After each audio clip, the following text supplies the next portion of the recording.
Sebelum monster itu datang, sabuk IBF kelas bantam hanyalah simbol yang rapuh. Di tangan banyak juara, dia tak pernah menetap lama. Sebuah gelar yang seakan dikutuk untuk berpindah tanpa pernah membentuk dinasti. Mulai dari Joseph Akbeko yang merebut sabuk ini pada tahun 2007. Lalu menjaganya lewat pertarungan berdarah melawan Vic Darjinyan, hingga akhirnya dijatuhkan oleh pukulan presisi milik Yoni Perez di tahun 2009. Namun sabuk itu tak bertahan lama di tangan Perez. Dalam rematch brutal, Akbeko merebutnya kembali, mempertegas betapa tak satupun petarung mampu mendominasi sabuk ini. Masuklah era Abner Mares, pemuda bertangan cepat yang menjungkalkan Akbeko dan seolah membawa harapan baru. Tapi tak lama kemudian, Mares segera naik kelas, meninggalkan sabuk ini kosong tak bertuan. Tahun-tahun berikutnya dari Leo Santa Cruz yang sebentar mencicipi sabuk lalu naik kelas. Stuart Hall dari Inggris sempat menjadi juara, lalu dikalahkan oleh Randy Caballero yang kemudian digantikan oleh Lee Hanskins.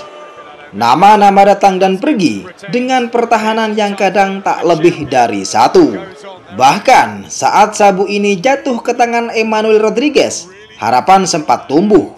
Rodriguez tampak solid, bertenaga dan teknis. Tapi sejarah tampaknya sudah ditulis. Takdir sabuk IBF akan berubah karena monster itu sudah menunggu.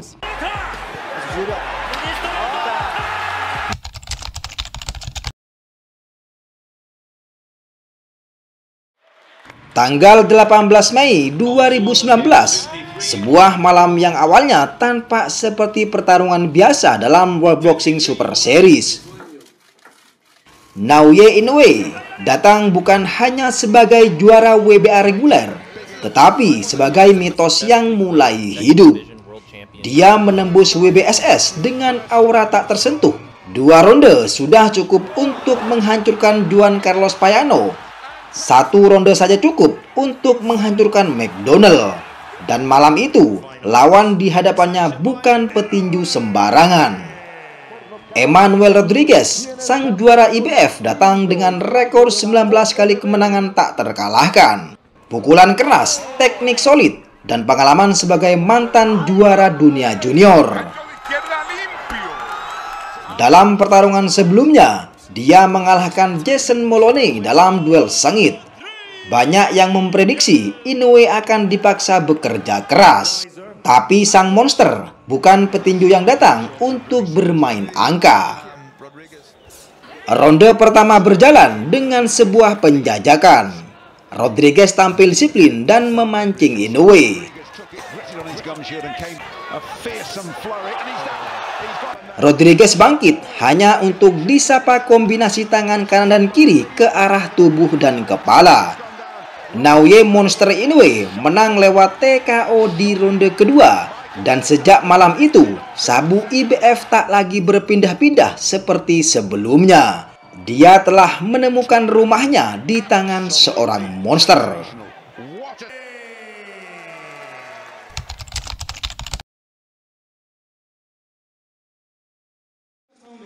Dalam dunia yang mengukur kejayaan dari jumlah pertahanan gelar, Shinsuke Yamanaka menulis kisahnya dengan tinta kepercayaan diri dan pukulan kidal yang mematikan. Dia naik tahta sebagai juara dunia kelas bantam WBC pada tahun 2011. Setelah menang atas Christian Esquivel, sejak saat itu dia mempertahankan gelarnya hingga 12 kali. Sebuah angka yang nyaris membuatnya sejajar dengan para legenda Jepang seperti Yoko Gushiken. Namun sejarah selalu ada kejutan, dan kejutan itu datang dalam wujud Luis Nery, petinju kidal muda asal Meksiko yang tidak takut nama besar. Pada 15 Agustus tahun 2017, laga antara dua petinju kidal ini berakhir mengejutkan. Yamanaka roboh di ronde keempat menandakan kekalahan pertamanya, yang kemudian kekuasaan panjangnya ambruk dalam satu malam. Luis Nery naik menjadi juara baru, namun tak lama muncul badai kontroversi. Nery gagal tes doping setelah duel pertama, meski kemudian diklaim karena kontaminasi makanan. Tetapi drama belum usai. Saat rematch digelar pada 1 Maret 2018, Nery kembali jadi pusat masalah. Kali ini dia gagal timbang berat, jauh di atas batas bantam. Maka meskipun dia menghancurkan Yamanaka di ronde kedua, kali ini sabuk tidak diberikan kepadanya. Sabuk WBC kosong kembali.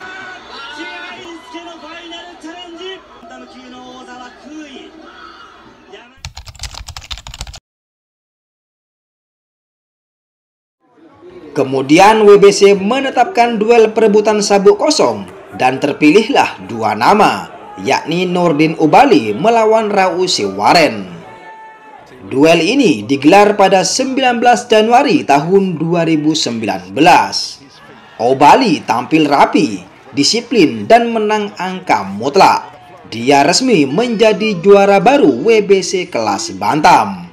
Tapi dunia mengenal tinju bukan dari kesabaran. Penonton ingin aksi dan nama Oubaly tak menggema sekuat itu.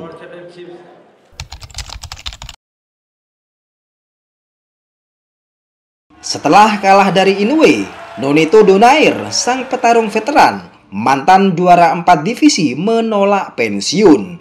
Dia bangkit menantang Oubaly pada 29 Mei tahun 2021. Filipino Flash, julukan Nonito, membuktikan bahwa waktu hanyalah angka. Di ronde keempat, kombinasi kanan-kiri membuat Oubaly tersungkur tanpa bisa bangkit kembali. Nonito menjadi juara dunia tertua dalam sejarah kelas bantam, menyabet sabuk WBC dengan penuh gaya.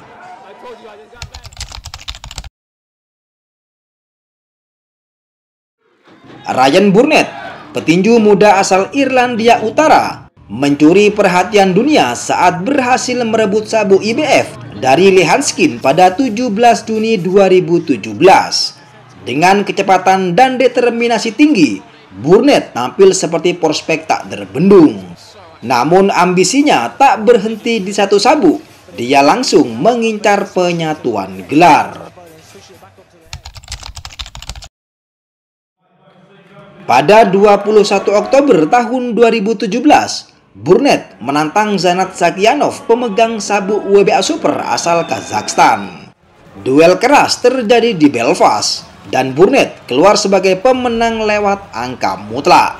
Dia pun menjadi juara dunia unifikasi versi IBF dan WBA Super hanya dalam waktu 4 bulan. Namun, takdir tak selalu menyusun kejayaan dalam garis lurus.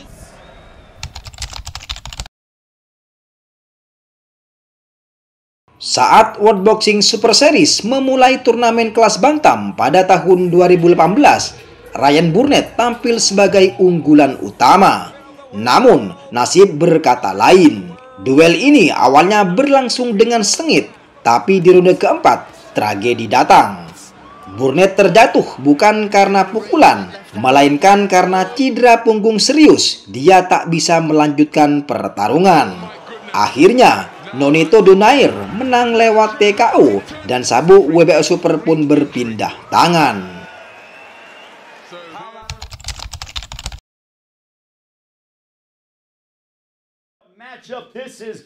Dengan sabuk WBA Super di tangan, Nonito Donaire mengejutkan banyak orang.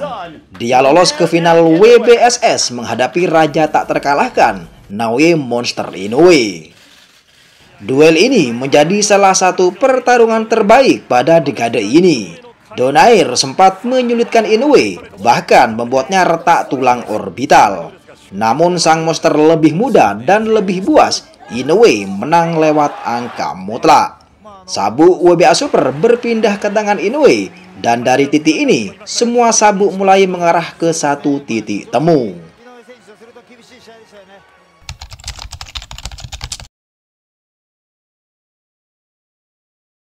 Perjalanan sabuk WBO Bantam sebenarnya sudah berlangsung lama, tapi titik penting era modern dimulai dari tangan petinju asal Afrika Selatan, Zolani Tete.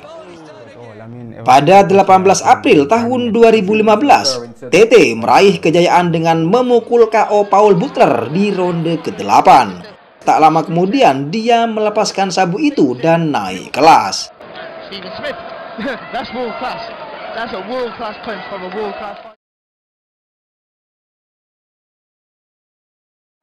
Kemudian pada 2017, dia kembali ke kelas bantam dan kali ini menyasar sabuk WBO yang kosong. Di Belfast, Irlandia Utara pada 18 November 2017, Tete menghadapi Sibo Nisogonya dan mencetak sejarah dengan KO tercepat dalam laga singkat. Zolani Tete menghajar lawannya hanya dalam 11 detik. Tete pun mulai mendominasi sebagai raja WBO dan bergabung dalam turnamen World Boxing Super Series bersama Inoue dan Donaire.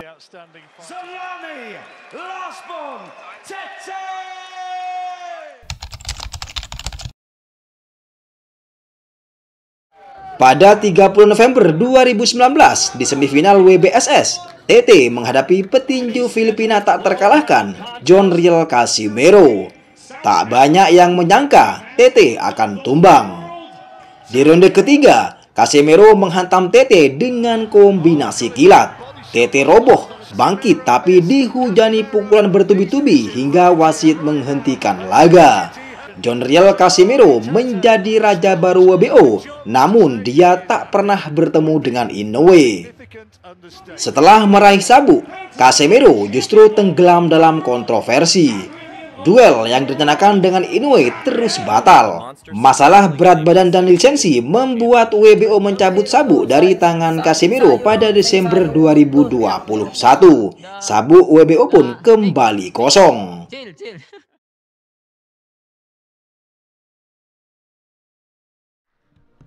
Dan pada 20 April tahun 2022, sabuk itu diperebutkan oleh dua nama yang tak terduga. Paul Butler dari Inggris melawan petinju non-unggulan Jonas Sultan dari Filipina.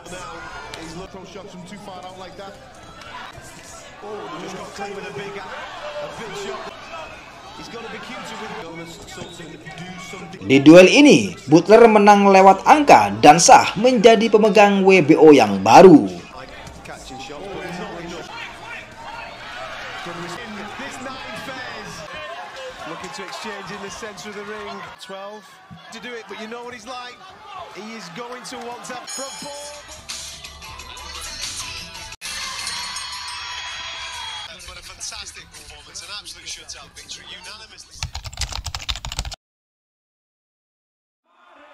Masing-masing sabuk pernah bertarung di lintasan yang berbeda. Pernah dipegang oleh para legenda lama dan juara baru. Ada yang direbut lewat duel klasik, ada yang dicabut karena skandal. Ada pula yang berpindah karena waktu tak pernah bisa dihentikan. Namun pada 13 Desember tahun 2022, semua jalan berakhir di satu titik. Naoya Inoue, si monster dari timur, berdiri di atas ring menghadapi satu-satunya raja yang tersisa, Paul Butler, pemegang sabuk WBO. Butler bukan favorit, tapi dia mampu bertahan, menunggu celah di antara pukulan-pukulan mengerikan dari Inoue. Namun, seperti tsunami yang terus menghantam, pertahanan Butler akhirnya runtuh.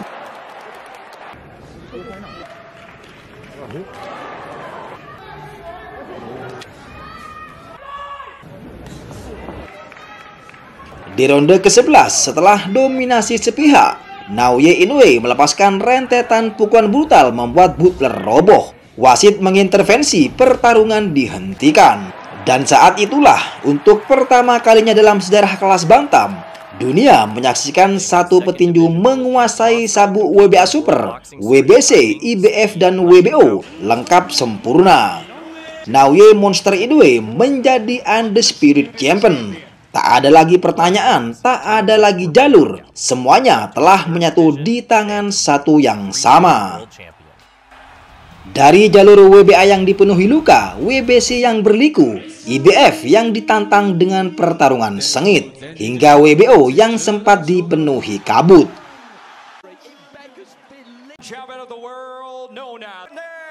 Semua cerita akhirnya menuju ke satu kesimpulan, bahwa dalam dunia yang tak pernah adil, kadang muncul satu sosok luar biasa yang mampu menembus batas zaman dan menjatuhkan sabuk semuanya dalam satu genggaman. Naoya Monster Inoue bukan hanya juara, dia adalah akhir dari kisah dan permulaan sang legenda.